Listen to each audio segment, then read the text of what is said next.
everyone, it's Wolfie Chew, and today I'm joined by a very special guest. I am going to shove your ass down your throat and make you eat your underwear! Woo! Man, I'm excited, guys. Finally, 10 plus years of studying Christery has finally paid off. I can now show off my knowledge to the normies. Okay, I know. I have been making a lot of videos about chrischan, and I know I sound pretty excited about all this, but that's my coping mechanism here, guys. In life, you only have two options afforded to you. You can either laugh or you can cry. See, that's why I got the emoji beanbag there with both, right? See, it all ties in together. It's a metaphor, right? But speaking of another metaphor, let's talk about Chris fucking his mom. Great transition there, right? No, look, this is some crazy shit. I can't fucking believe what I'm seeing here, honestly. And look, I don't want to make another video just like everyone else's videos, so I came up with a topic that I've not seen anyone ask. As you know, chrischan did a fucky-wucky with his mommy. However, there's been speculation as to, well, why? I've seen some people argue, well, maybe someone got in his ear, some troll or whatnot, and talked him into it, but so far there's no evidence of that. Are you sure about that? That got my old noodle going here, and it made me ask this.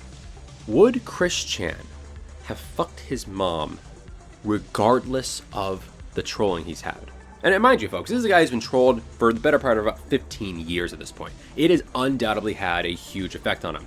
And while a lot of the trolling's been really funny, Hi, Billy Mays here. some of it has definitely gone way the hell too far. chrischan shoving things up his ass, chrischan uploading, shall we call them embarrassing videos to YouTube. Yeah, it is. So right. Or even just Sonichu itself. If you actually read the first 10 issues of Sonichu, the number of fake girlfriends chrischan gives his heart and soul to across the many pages of Sonichu is insane. Like literally towards the end, every other issue, there was a new love of his life. It's awesome. And by awesome, I mean awful. And by awful, I mean awfully fucking funny. But don't tell Susan I love to laugh at chrischan. She'll call me a bully, okay? However, despite the magnitude of the trolling, I would make the case, and I'm just going to be cards on the table here, folks, that what we've gotten through chrischan's trolling operations is actually nothing more than a window into a life that was already headed for calamity from the get-go. Essentially, we were allowed to see the development, the character arc of someone who would have, I think, inevitably fucked their mommy. Here's why. Now, when we look at this here, the whole fucking your mommy thing, it's really kind of resultant of about 4 or 5 different elements all coming together in a perfect storm, if you will, right? Obviously, the death of Chris's father, his mother's dementia, I imagine, chrischan's sexual frustration, alongside then chrischan's just general insanity.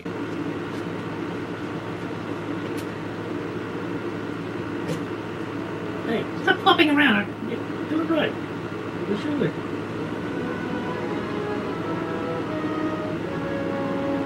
There you go. Reminder that I have psychic powers and abilities. I'm convinced. Now, let's go ahead and break some of these things down, okay? Obviously, regardless of the trolls existing or not, Robert Chandler was going to die. I don't think that's a surprise to anyone, to be honest, right? So I think we can check that one off. As for Barbara going insane, well, that's just genetics, unfortunately, right? You know, if you live long enough, eventually you're gonna lose your mind. So the whole dementia thing happening, yeah, I mean, I doubt the respectable black gentleman in the pickle suit really caused her to get dementia, right? So we can check that one off too. Okay, now chrischan's sexual frustration, right? The love quest, the virgin with rage. That has been happening a long time. Might I remind you, some of the initial posts about chrischan, literally 15 years ago at this point, were about people were calling some weird fat fuck at their college campus who was going apeshit about trying to get a boyfriend-free girl, right? His sexual frustration and his ability to push away any woman of any decency has long since predated any trolling.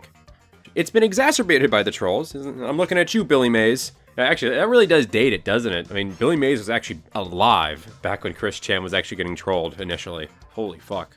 But seriously though, the whole not fucking one saga probably would have gone on regardless or not of any trolling actually happening, you know? I just hate to say it, some people probably not meant to reproduce, that's all I'm saying. Okay, so I think it's fair to say that the stage was set, right? Obviously, we have means and we have opportunity. But do we really have motive right now? You know, I mean, the whole chrischan going insane enough to fuck his mom, I think is probably the most singular important factor in all this. But as we all know, chrischan didn't start spouting off about the dimensional portal and the merge and whatnot until like, what, 2017, 2018? This would have been 10 years into his trolling, and you gotta think that that's had an effect on him, right? So you see how that doesn't really fit, right? chrischan going crazy and dimensional merge starting in the late 2010s kind of kills this whole idea, right? Wrong. Because here's something I found. And I actually reread a little bit of Sonichu, and I can't believe how foreshadowing it is, alright? The first time chrischan mentions these notions of dimensional merging and kind of going into the land of the Sonichus came a long time ago.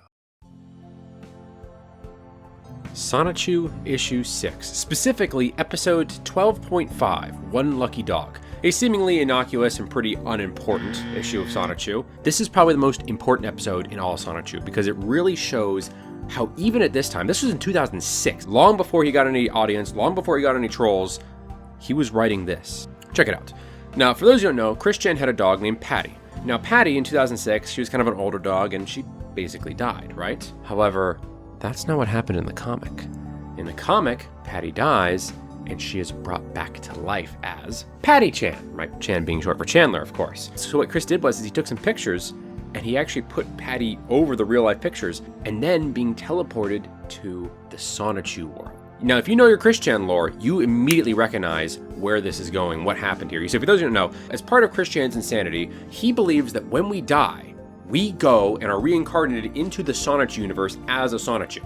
He believes right now his father is actually in the other dimension. He's called Robert Chu. Holy shit. And that's actually why he's starting to refer to his mom as Barbara Chu, to kind of mentally prepare himself for when she dies and gets reincarnated in the other dimension. It's a coping mechanism, and we can see it in effect here, first and foremost. There you go, folks. I think to some degree, outside of his autism, outside of his social ineptitude, chrischan has always been a little mentally ill. And when given the right opportunity, his father being dead and his mother being dead inside, combined with his urges that were not being fulfilled in any like meaningful capacity, as well as his own personal slipping mental states, I think you make a case, it was inevitable. Which I don't know what to fucking say at that point. I mean, I don't feel clever for like putting together all the puzzle pieces. I just feel like a jackass. This whole situation is kind of like, ugh, makes me feel weird. You know, I'm old enough to remember back when chrischan was funny. You guys remember that shit? I recycle my own semen. It's so weird. I've basically grown up watching chrischan. You know, if you were like if you were just kind of like an unbiased observer, you'd swear I'm actually a huge chrischan fan. I've made numerous videos about him. I've watched his stuff all the time. I mean, I literally watch channels that just are dedicated to watching him. Which, by the way, can I get a shout out to Gibby? Great channel. You should definitely subscribe to him if you're interested in chrischan and other lolcows. Really good guy. Now, before we go, I want to just dispense one last little bit of truth here, right? As well as dispel a little narrative I hear a lot. chrischan, obviously, and frankly, was dealt a pretty raw deal, all right? And I want to make sure this is a point made here that I don't blame Chris's autism for what happened here at all, in almost any capacity. You know, realistically, I blame his parents. I think they really neglected him by just not giving a shit about him, having him too late in life, and not caring enough about his upbringing to make sure that his needs as an autistic child were met. And of course, at this point in time, I think it's pretty obvious to say that chrischan himself has some pretty debilitating mental illnesses that were likely latent for years at this point. However, despite all that, despite all the pity we could obviously heap upon Chris, I kind of just can't find myself willing to do it. You know, look, the story of chrischan is a tragedy, but do I care about Chris himself? Fuck no. I hate Chris.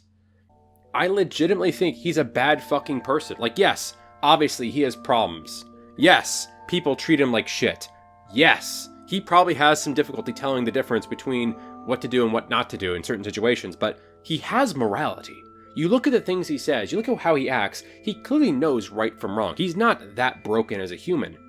And yet, he consistently has done bad, awful things to people who have asked him not to do it, who have told him knock this shit off. He knows better and just doesn't give a fuck. And it's unfortunate that it took the victimization of his mother, as I perceive it anyways, in order for this to all finally come crashing down and maybe finally someone put a stop to this. But you know, Barbara's not innocent either. You know, I'm not innocent. I've been laughing at chrischan for half my fucking life. Many of you have come to this video just to kind of gawk and rubberneck at the guy. Ultimately, this is a tragedy where there is no innocence, just shades of guilt, right? That's kind of why, personally, I have no problem just looking Chris right in the fucking eyes and just say, well, you know what, man? It seems like in the end, you really did get what you deserved, huh? I guess what I'm really trying to say here, folks, is that for Chris's sake, I really hope that mommy pussy was worth it, all right? Jesus Christ. What a fucking hellhole we live in, huh? But hey, at least you got my YouTube channel here. I'll be here for you folks, presuming I can pump out videos at a rate of better than one per month. But you know, shh, it's okay, it's okay. I'm working on that, all right? Speaking of which, thank you guys for watching. I'll see you guys in the next video. Bye.